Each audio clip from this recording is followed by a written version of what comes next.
Kumusta mga idol, dito tayo ngayon sa city ng Antipolo sa Manuel L. Quezon Avenue. Mula dito ay iikot lang tayo dito sa palengke ng Antipolo at lalabas tayo agad pababa ng Taytay via Tekling.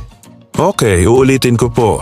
Kung bago ka palang naligaw sa channel na ito, hindi na po tayo magsasalita para ipaliwanag ang bawat detalye ng lugar na ating madadaanan at driving tour lang po ito. Ipakita lang natin ang ganda ng mga lugar, mga kasulok-sulukang kalsada at ang mga kaganapan dito. Okay, let's go!